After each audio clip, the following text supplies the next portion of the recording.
This is Shakir Ahmed. In this tutorial, we will discuss about logistic regression.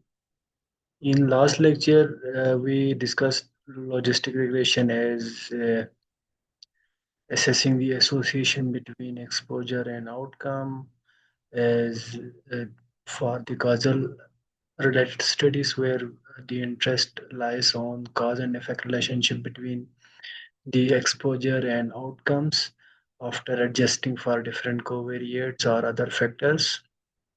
But in today's lecture, we discuss more about the predictability of logistic regression as a basic classification model. We are considering data on different heart disease related predictors using data from Framingham studies. So we have data on demographics and other different risk factors of chronic heart disease. We want to just see how logistic regression helps in predicting the outcome of an individual who have disease or who does not has the disease. So we are just importing the data, and uh, we can select all other variables instead of the dependent variable, but we can also take a subset of the predictors. So I am just removing the study variable from X set, and then you can check for null values in your X set. When we see we have 105 missing values in education and uh, cigarettes per day and other variables. So we are just using a set of variables which have no missing data sets, missing cases. So I'm just reselecting X as uh, the gender variable, the age variable, smoking status, prevalent of strokes, and so on. And then to run a logistic regression, we need to import pandas as PD, and from sklearn model selection, we can import train test split function to split the data into test and train parts.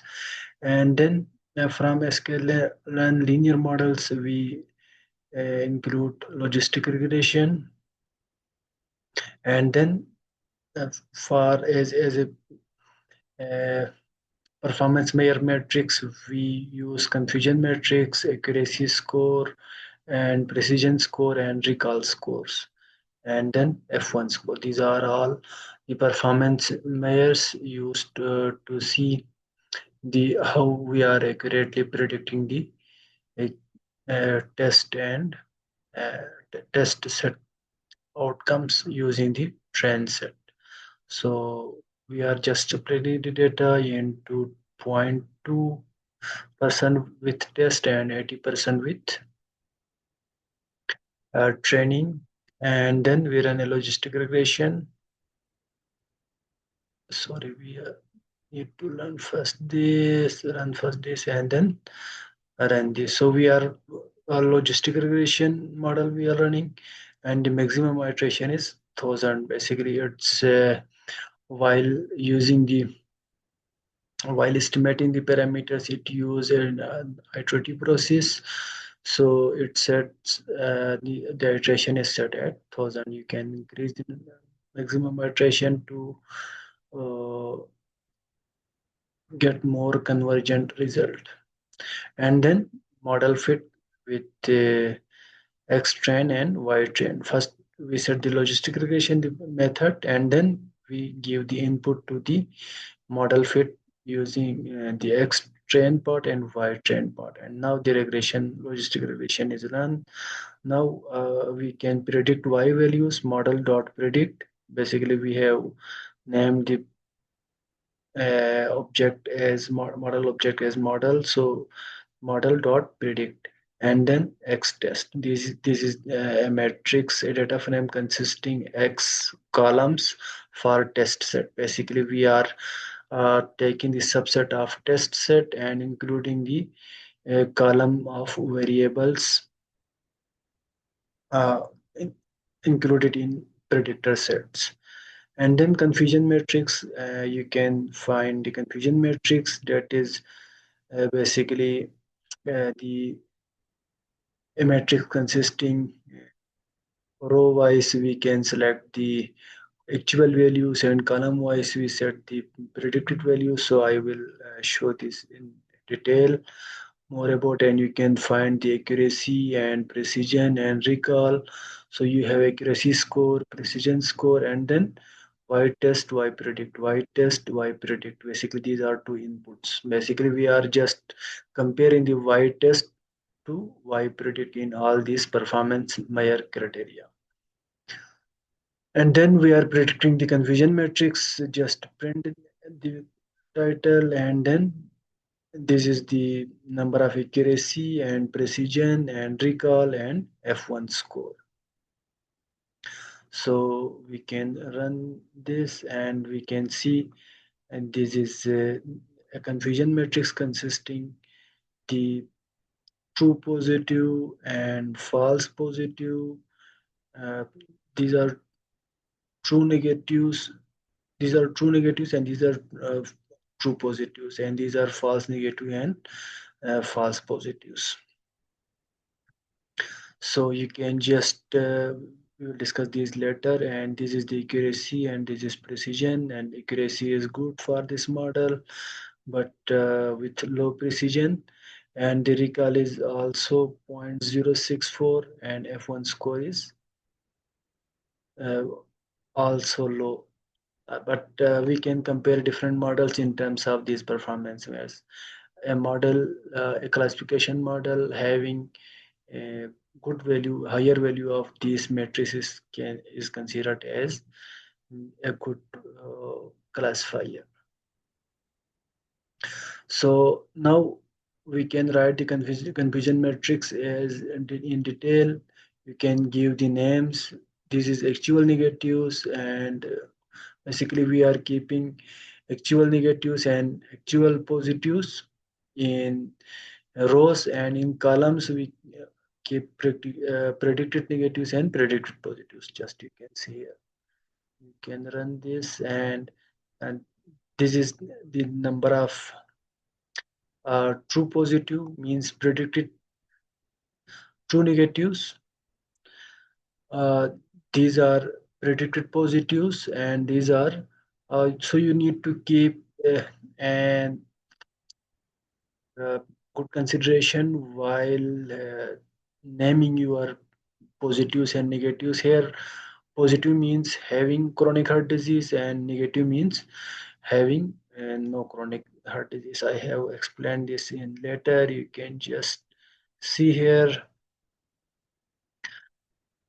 You can see true positive means correctly predicted positive cases and had chronic heart disease. True negative means correctly predicted negative and has no chronic heart disease. And false positive means incorrectly predicted positive but predicted CHD but no CHD. And incorrectly predicted, it means it has predicted no CHD but had CHD. So these are the four values in the confusion matrix. And then come to the accuracy. Accuracy is the overall correctness of the model. It is the ratio of correct predicted instances to the total number of instances. For example, this is just the sum of the diagonal elements in the numerator and the total number of elements, but in the sample size in the denominator. So 716 plus 7 plus 8. So it's 724 cases were correctly predicted. So it's 84% of the 85% of the total observation. And then precision, you can just run the precision is the ability of model to avoid predicting a positive outcome when the actual outcome is negative. So it is the ratio of the true positive and to the predicted positives. Basically, the precision is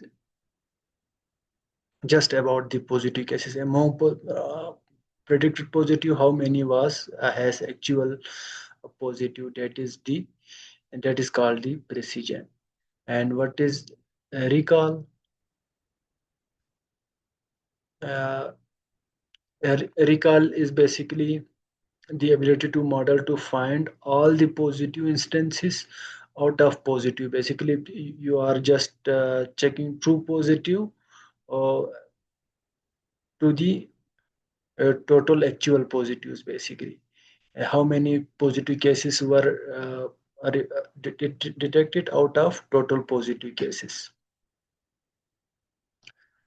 Total actual positive cases, how many was predicted? That is called true that is also called the recall or sensitivity or true positive rate.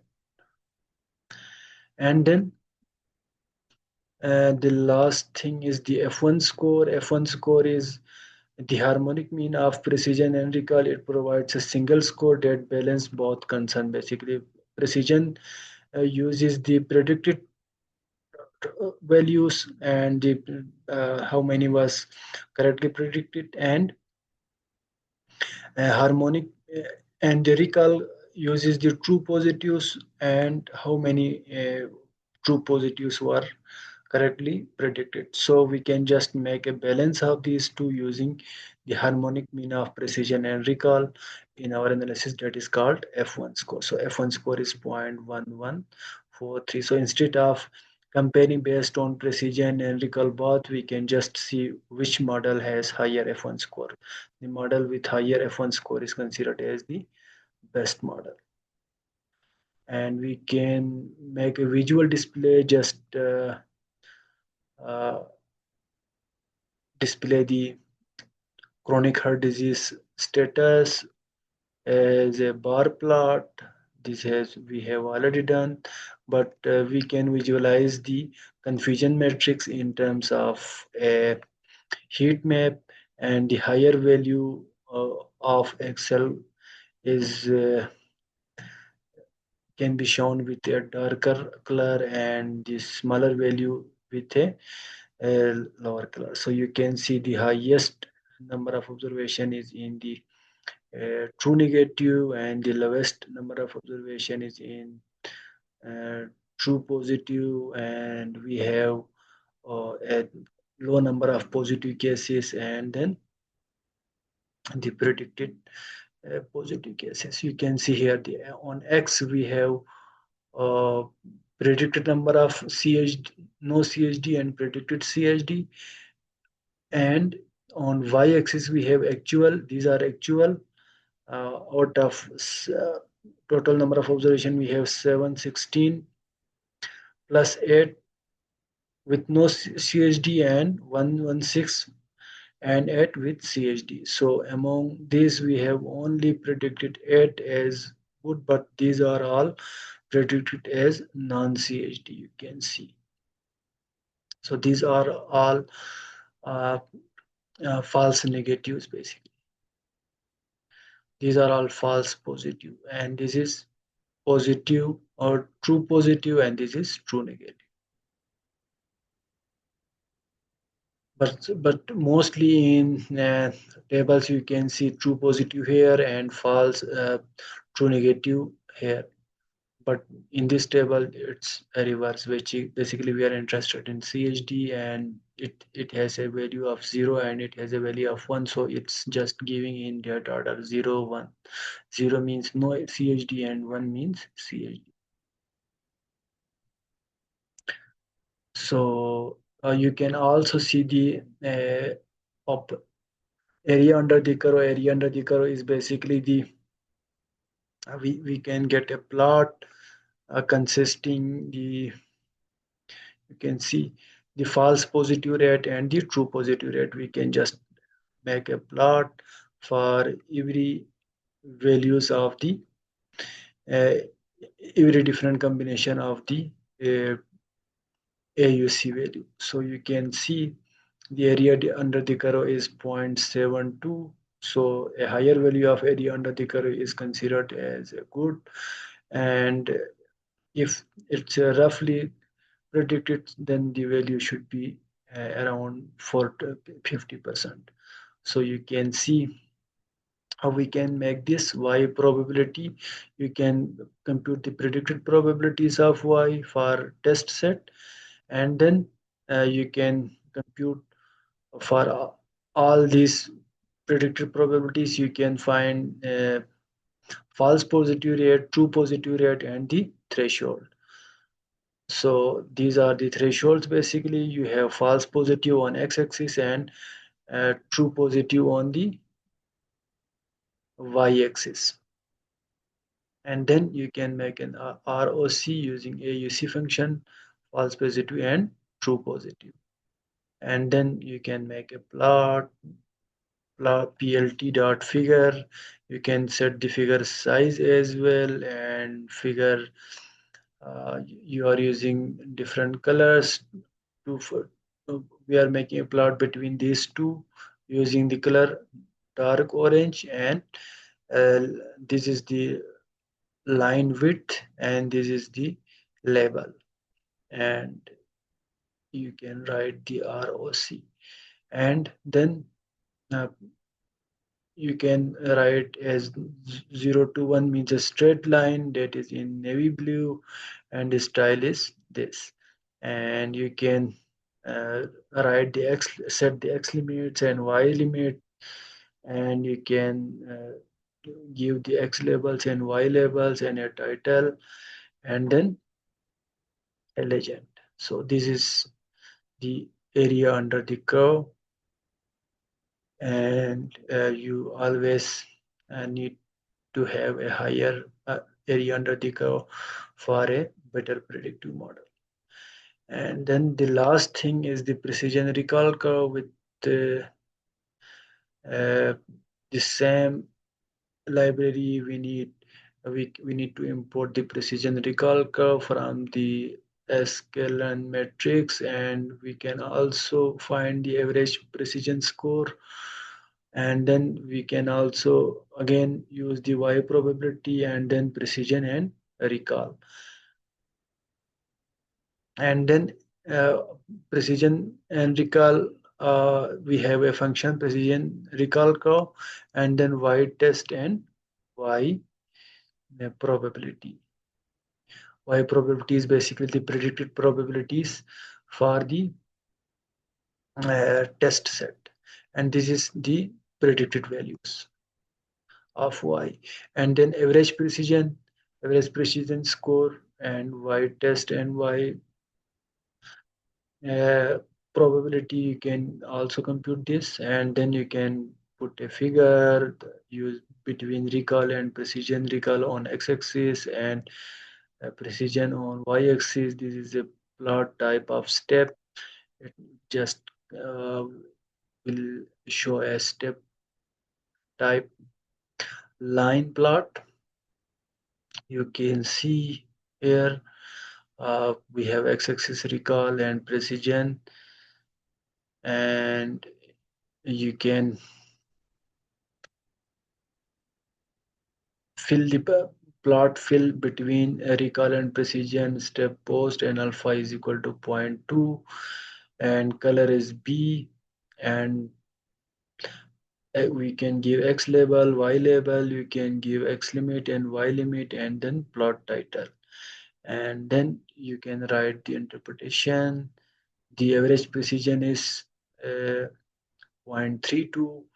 You can just see the average precision is 0.32, and a higher average precision value suggests that the model performs well at distinguishing between the positive and negative classes across different thresholds. But it is just basically distinctive uh, ability distinction ability of the model, not the predictive ability of the model. So it can be used for the model performance criteria also. So that's all about the logistic regression for performance for classification problem. Thank you so much.